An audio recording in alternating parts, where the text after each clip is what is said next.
sits down across from one of the most trusted faces on television, and decides to make the whole thing about himself. It only took 32 seconds. 32 seconds of live television for everything to fall apart.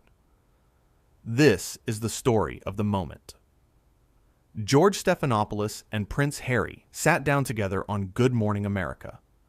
And trust me when I say this, you are not ready for what came out of that prince's mouth. Not even close. So picture this. It is a beautiful morning. Millions of people all across the country are sitting in their homes, holding their coffee, watching Good Morning America, the way they do every single day. And George Stephanopoulos is there, calm, collected, smiling that smile he always smiles. The man has been doing this for decades. He has sat across from presidents. He has interviewed world leaders.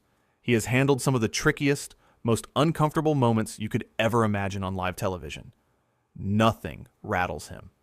Or at least, that is what everyone thought. And then Prince Harry walks out. Now, George is a professional. He welcomes the prince the way he welcomes every single guest. Warm, friendly. He shakes his hand. He thanks him for coming on the show. He gets right into it. Easy. Natural. The way it is supposed to go.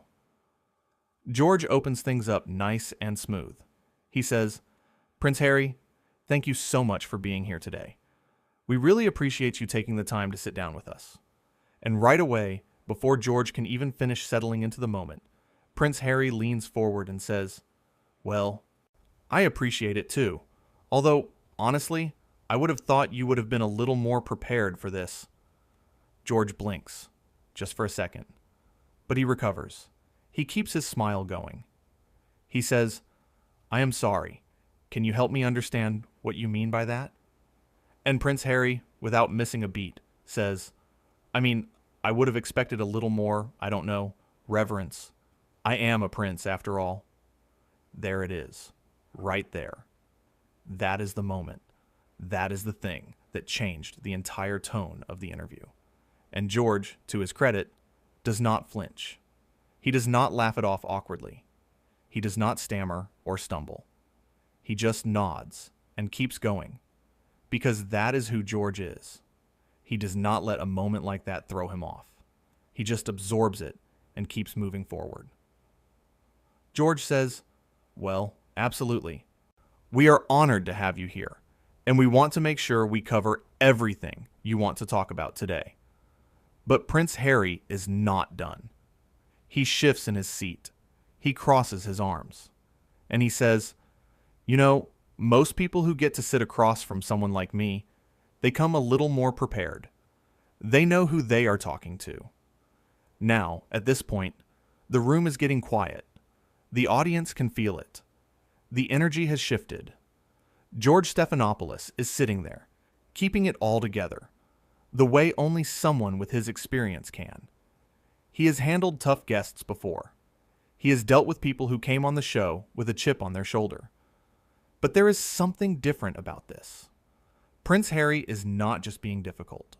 He is being entitled, and he is doing it out loud, on live television, in front of millions of people. And still, George does not miss a beat. George takes a breath. He stays calm. He says, "Prince Harry, I want to assure you, we have done our homework. We are really looking forward to this conversation. So let me ask you this." George pauses for just a moment. He looks the prince right in the eye, and he asks, "What is it that you most want the American public to understand about you today?" And you would think that would be enough to steer things back on track. A simple, open question. An invitation to talk about whatever the prince wants to talk about. Most guests, when you give them that kind of opening, they take it. They run with it. They say something meaningful, something personal, something real. But not Prince Harry. He laughs. Actually laughs. And he says, "What I want people to understand is that I should not have to sit here and explain myself to someone who does not even understand who I am." George does not take the bait. He keeps his composure. He keeps his tone even. He says, "With all due respect, That is exactly why we are having this conversation. So the public can get to know you better. And I think that is a wonderful thing. But Prince Harry shakes his head. He points at George and says, "See, that right there. That is the problem. You are treating me like I am just another guest. I am not just another guest." And here is the thing. George could have let it go. He could have moved on. He could have changed the subject and pretended like none of that happened. That is what a lot of hosts would do. They would just smooth it over and keep the interview moving. But George Stephanopoulos is not just any host. He is someone who has earned his seat behind that desk. And on this particular morning, he decides that he is not going to let anyone walk all over him. Not on his show. Not in front of his audience. So George leans forward, just a little, and he says, "Prince Harry, I hear you, and I respect where you are coming from, but I want you to know, every single guest who sits in that chair gets the same treatment. That is what makes this show fair, and that is what makes it work. It is a brilliant move, calm, measured, respectful. He is not attacking the prince. He is not being rude. He is just telling the truth. And the truth is, George treats everyone the same. That is who he is. That is how he has built his career. He has never given someone special treatment just because of who they are or where they come from. And he is certainly not going to start now." Prince Harry sits there for a moment, processing that. You can see him thinking.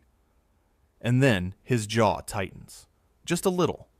Like something George said did not sit right with him. Like the idea that he is being treated the same as everybody else is actually bothering him. But Prince Harry does not see it that way. He uncrosses his arms. He leans back in his chair, and he says, "You know what? I think the problem here is that you are not used to someone like me. Someone who actually has something real to say.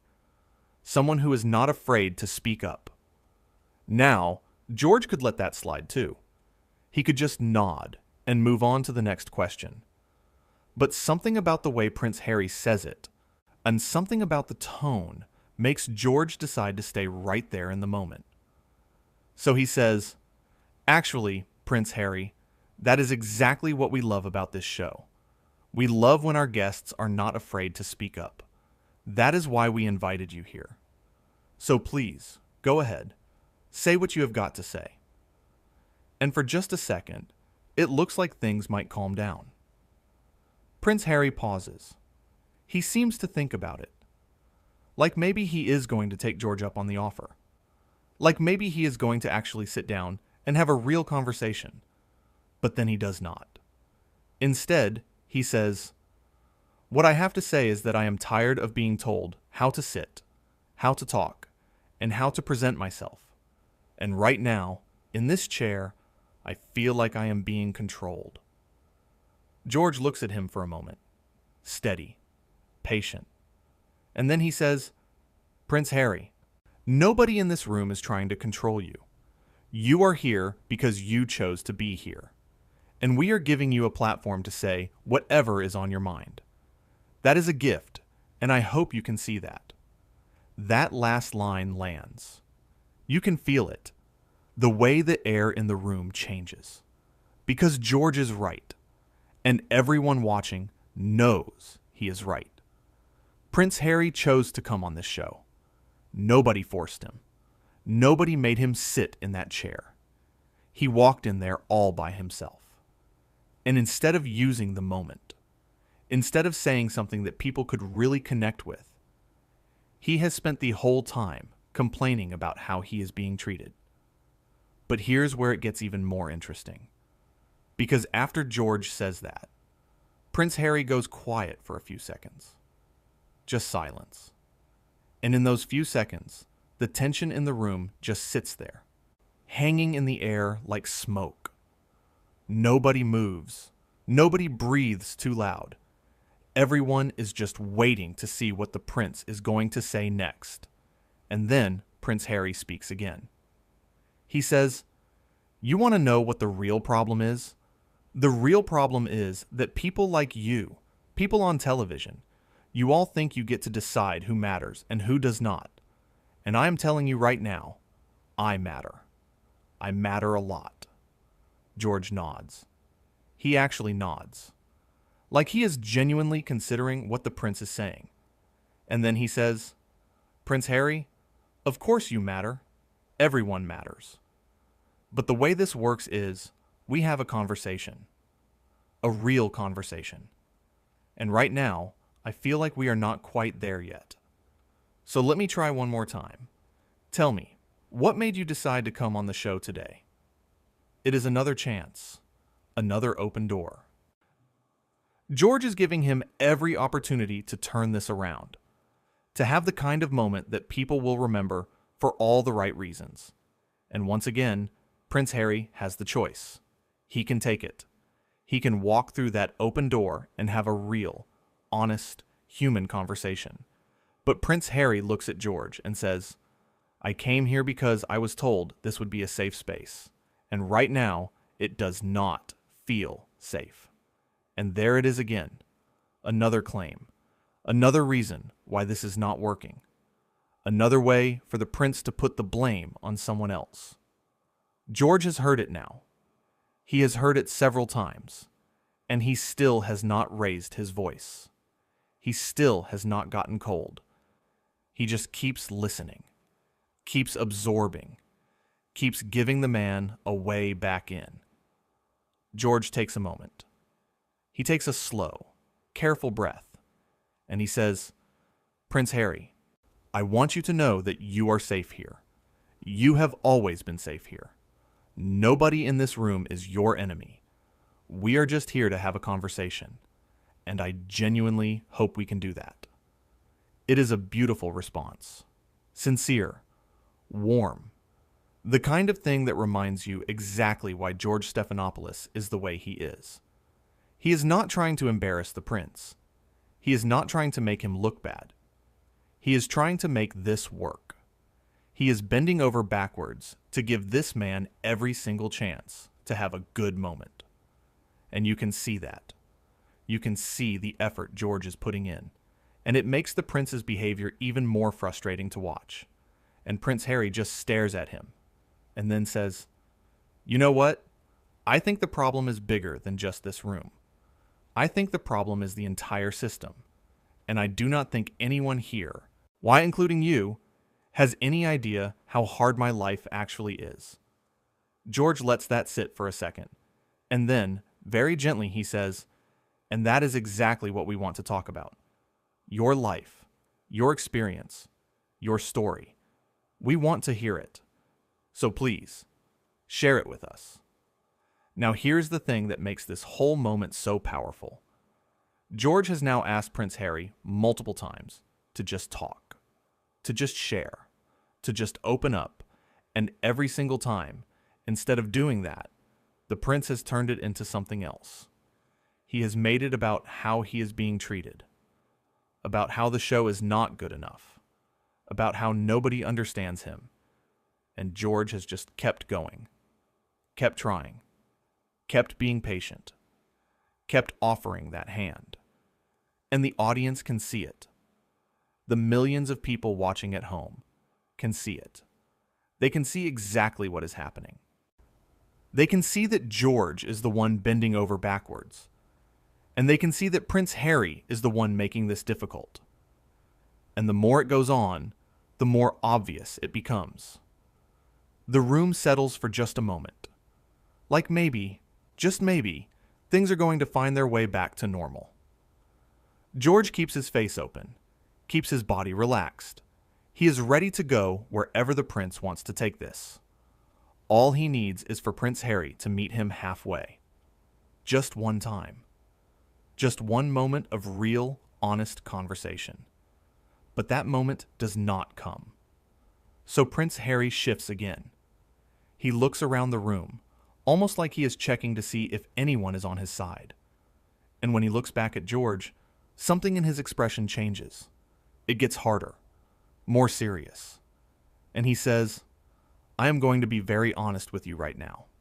I have never felt so disrespected in my entire life. George does not react the way you might expect.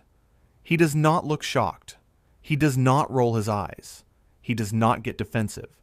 He just stays right there, right in the moment, and he says, I am sorry you feel that way. That is the last thing I want.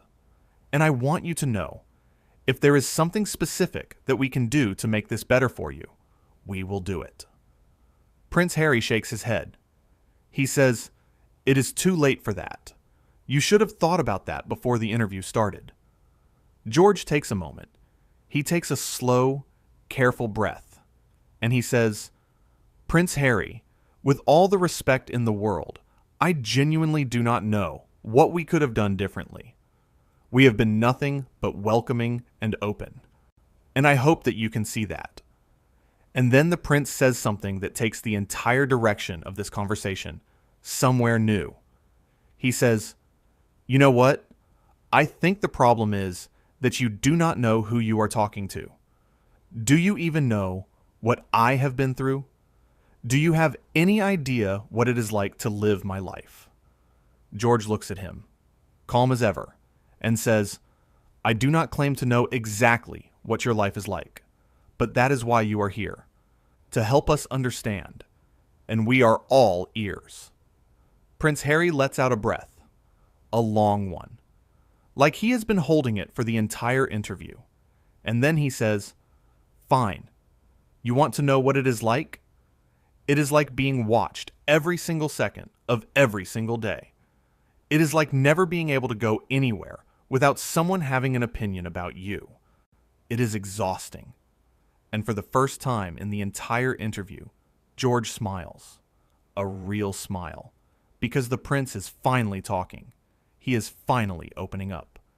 And George sees the opportunity right there in front of him. So he jumps in gently and says, that sounds incredibly difficult. And I think a lot of people can actually relate to that feeling, even if they have not experienced it on the same scale that you have.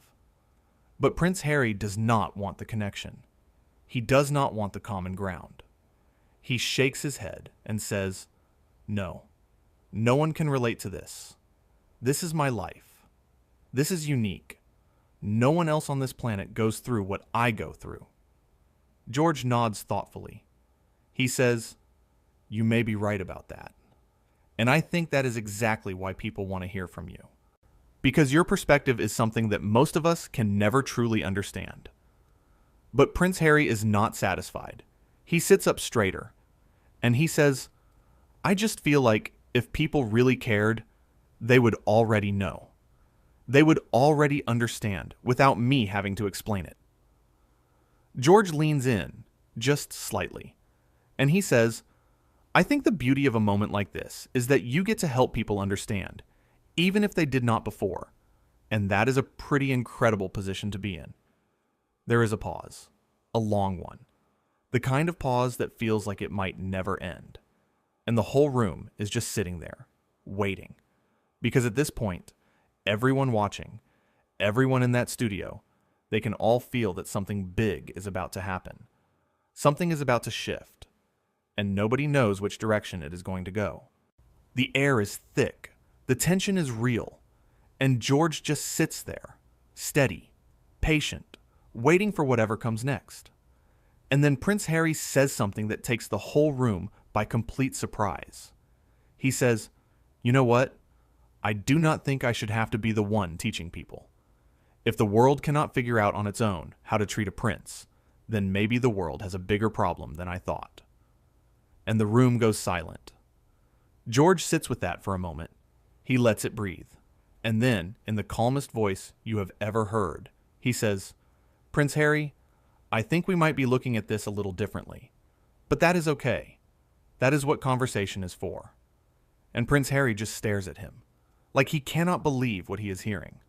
Like he cannot believe that George Stephanopoulos, right there on live television, just gently, politely, respectfully, pushed back.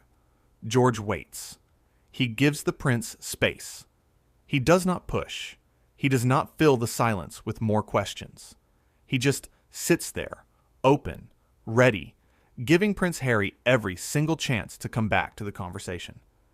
Every single chance to say something real. And then the prince does something that nobody was expecting. He stands up. Not all at once. Not dramatically. He just slowly uncrosses his legs, puts his hands on the arms of the chair, and pushes himself up. And he looks down at George, who is still sitting there, still calm, still collected. And he says, "I think we are done here." George looks up at him, and he says, "Prince Harry, we do not have to be done. We have plenty of time. We have a lot of great questions still to ask." But the prince is already moving, as he is already stepping away from the chair, and he says, loud enough for the whole room to hear, "I was told this was going to be a respectful conversation. This has been anything but." George, still sitting right there in his chair, still as steady as he has been the entire time, says, "Prince Harry, I hope you know that we have shown you nothing but respect from the moment you walked through that door." The prince stops. He turns back. He looks at George one more time.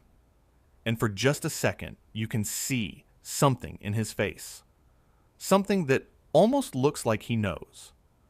Like somewhere deep down, he knows that George is right. That this whole thing, from the very beginning, has been handled with nothing but grace and professionalism. But then the moment passes, and Prince Harry turns away and walks right off that set. The room is quiet. Nobody claps. Nobody whispers. The cameras are still rolling, and George Stephanopoulos is still sitting there, in his chair, with his hands folded calmly in his lap, looking right into the camera with that same steady, warm expression he has had the entire time. And then he does the only thing George Stephanopoulos knows how to do. He smiles, and he says, "Well, that was certainly something." And that right there is the moment. That is the moment that millions of people will remember. Not because it was loud, not because it was wild, but because one man sat in that chair and showed the entire country exactly what it looks like to handle something with class. George Stephanopoulos did not raise his voice once. Not one single time. He did not get sarcastic. He did not get cold. He did not get rude. And he just kept being exactly who he has always been. Patient, warm, professional, honest. And Prince Harry, well, Prince Harry showed the world exactly who he is, too. He walked onto one of the biggest stages in American television. He sat across from one of the most respected hosts in the business. He was given chance after chance after chance to have a real, genuine, meaningful conversation. And instead of taking any of those chances, he spent the entire time telling everyone in the room that they were not good enough for him. He called it disrespectful. He called it unsafe. He said nobody understood him. He said the world had a problem if it could not figure out how to treat him. And George just kept offering him a hand, kept trying to pull him back into the conversation, kept giving him the benefit of the doubt. And Prince Harry walked off the set anyway. That is the story. That is what happened on Good Morning America that morning. One man showed up ready to be difficult, and another man showed up ready to be kind. And in the end, the whole world got to see who was who. It was not hard to tell. It was not even close. The contrast between the two of them was clear from start to finish. George Stephanopoulos sat in that chair and held it together the entire time. He did not crack. He did not break. He did not give the prince one single reason to feel disrespected. And when it was over, when Prince Harry had walked off that set, George just kept going. Because that is what professionals do. That is what people with real class do. They do not let someone else's behavior change who they are. And 32 seconds. Remember that? And 32 seconds is how long it took. 32 seconds from the moment Prince Harry sat down to the moment everything shifted. 32 seconds for a royal guest to show the entire country exactly what entitled looks like on live television. And in those same 32 seconds, George Stephanopoulos showed the entire country something else entirely.